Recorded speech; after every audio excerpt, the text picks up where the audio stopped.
Part of the sign of maturity that you kind of let it rub off and didn't get frustrated after he pulled that stunt. What do you think about that? What I did?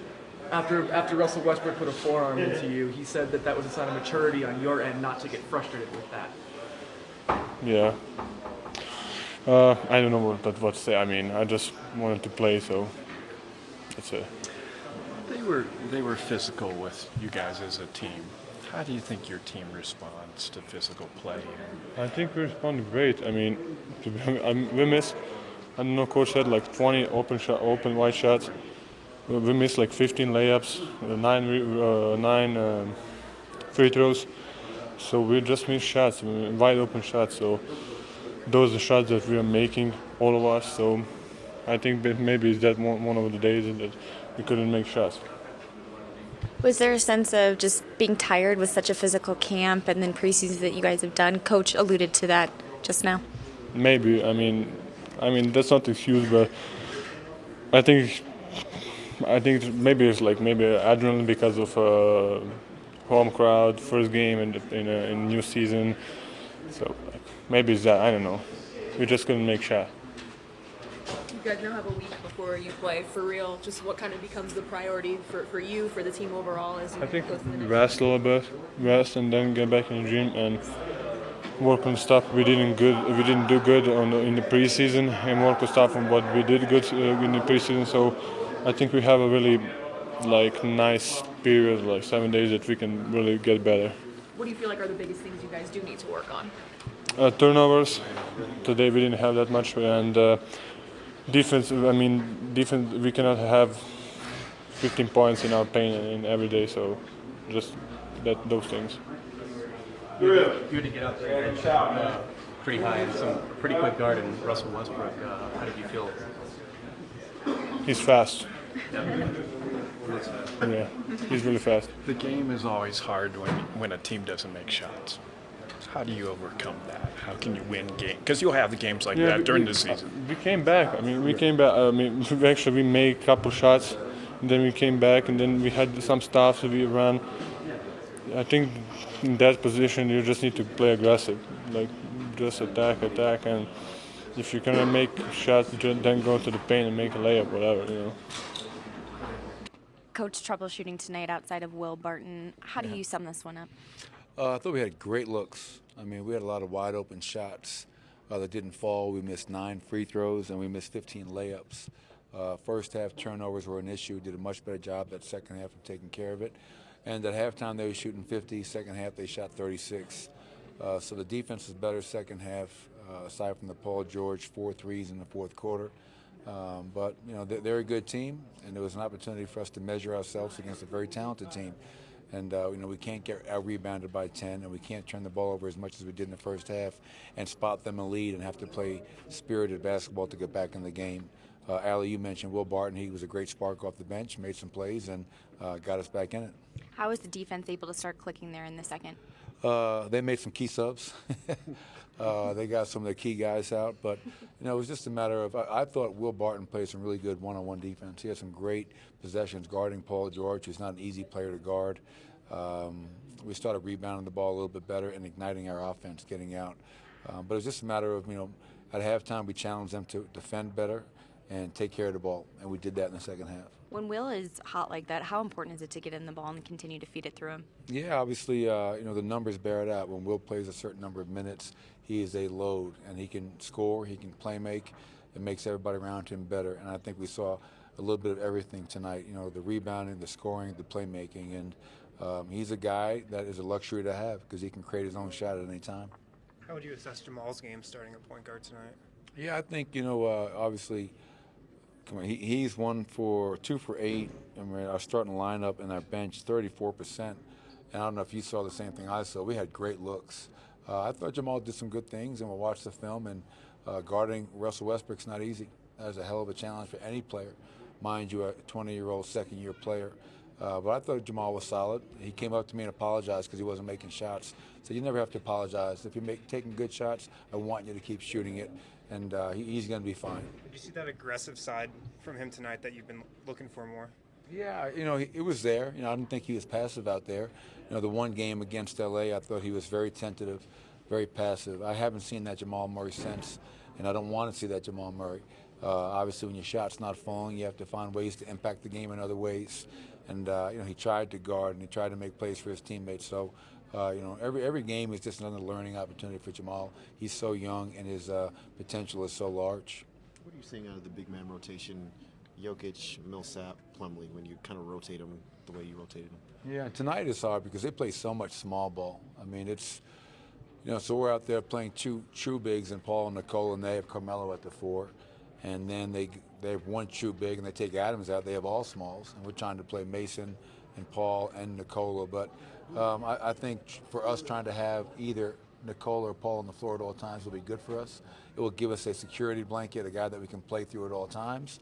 And I think Mason off the bench has been a guy that is giving us energy, rebounding defense, and a lob vertical threat when he rolls to the rim. So those 3 guys are good. And I give a lot of credit to Kenneth Reed.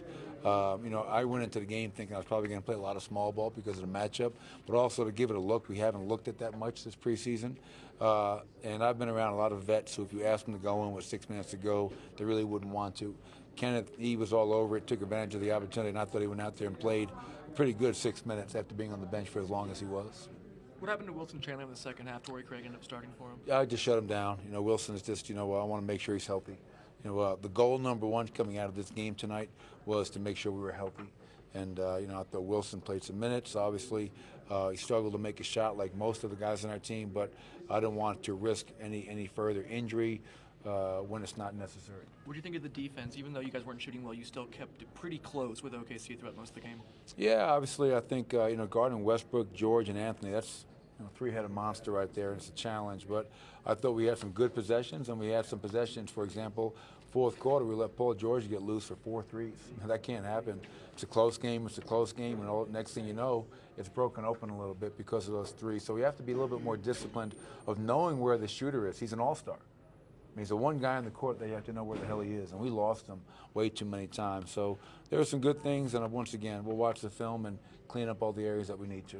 Mike, it felt like they got physical with you guys, got into you a little bit, especially the first half. How do you counter that and react to that?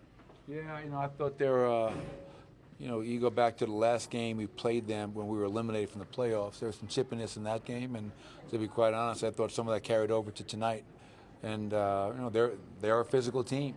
Steven Adams is a physical guy, and they're going to try to come at you and see if they can punk you. And we have to stand that ground, let them know, not us, different team, and we're going to go right back at you and do it in the appropriate manner, within the rules, obviously. But that's something that we're going to have to handle. We have a very talented and deep team, but we also have to learn to bring a toughness every single night that we step on the floor. Who does bring a toughness for you? When you're not shooting well, they're pushing you around a little bit. Who do you look to respond to that? Yeah, obviously, we don't have the bad boys, from back in the day, and the league has changed in that regard considerably. But, I know we have some guys on our team that, Wilson Chandler is not going to get punked. Remember, he might be a nice guy, he might be quiet, but, he's not going to let somebody cross that line. I think Gary Harris has that same thing in him. Jameer Nelson has that same thing, and I think a lot of our guys do. By no means do we have a guy that's going to just start throwing elbows and getting reckless, but I think we have guys that have mental and physical toughness and understand that the importance of not allowing people to walk all over you. Because if they do it once, then they're going to have you and they're going to put you in your pocket.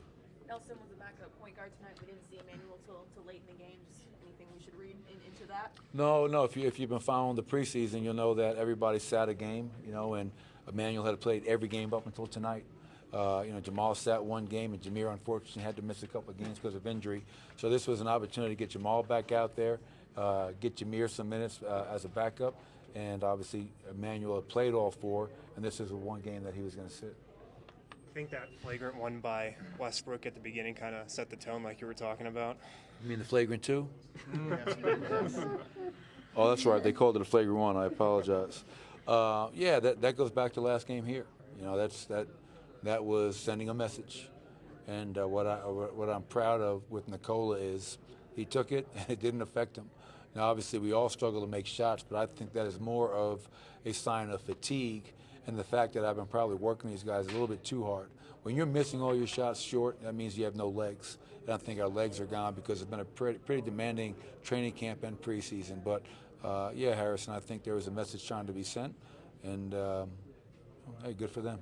Jokic didn't shoot very well tonight, but he didn't really get frustrated. He really kept to his own. How great was that to see? I think it was really important. I mean, Nikola is a hell of a player, but his greatest challenge and his greatest area of growth will be from the neck up. And I thought him handling that first interaction with Westbrook and not letting it affect him and not going sideways at any time shows some signs of maturation on his part, which I love to see. So good for him. And I'm just happy that his big brother Strahino wasn't in the building tonight. What now becomes the priority for you guys? You mentioned you guys might be a little bit fatigued, and now you have basically a week before you play again. Yep. So what are the biggest priorities for you? One is, give them some rest. We'll be off tomorrow. I told our guys I don't want anybody in the gym. Come in, get work on your bodies, get treatment, but stay out of a gym. These guys have been putting hours upon hours. And it's a great thing, but also sometimes you have to protect them from themselves. So that's number one, get them some rest, get our guys healthy. And then obviously we have to get ready for opening night at Utah. And we're not going to start worrying about Utah come Thursday. We have to clean up us first. And then we have so many days that we can worry about us, then turn the page and start getting ready for Utah and what they do on both ends of the floor. You said you were looking for an opportunity to see those starters in the fourth quarter to kind of close the game out, but yet when it was close, you kind of went back to your bench unit. What was your thought process there? Yeah, I mean, as I said also, I was going to read the flow of the game, and I just felt I don't want to put a starting group out there with some of the lineups that were out there. And as I sat on the bench, I reminded myself, priority number one, let's get out of here healthy. I just had visions of putting Paul, Nikola, Gary, whoever else back in the game, and something happening in a meaningless fourth quarter in the preseason. So I just kind of thought it was much better and wiser just to let those guys sit, let the other guys play it out, and head into the preseason as healthy as possible. You enjoy playing with a 9-man rotation tonight for the most part? Yeah, I mean, it's it's going to be a challenge to play just 9 guys, but I think it's hard to play 10 guys every night. Because when you play 10 guys every night, some guys aren't getting a real rhythm. They're out there, but not really getting a chance to play, if that makes any sense. But, we're going to look at all things the next couple of days as a staff, figure out who we feel is going to give us the best chance as a starter and as a backup in the point guard position, who is going to give us the best chance as a backup to Paul Millsap, and we'll make those decisions and get ready to beat Utah opening night.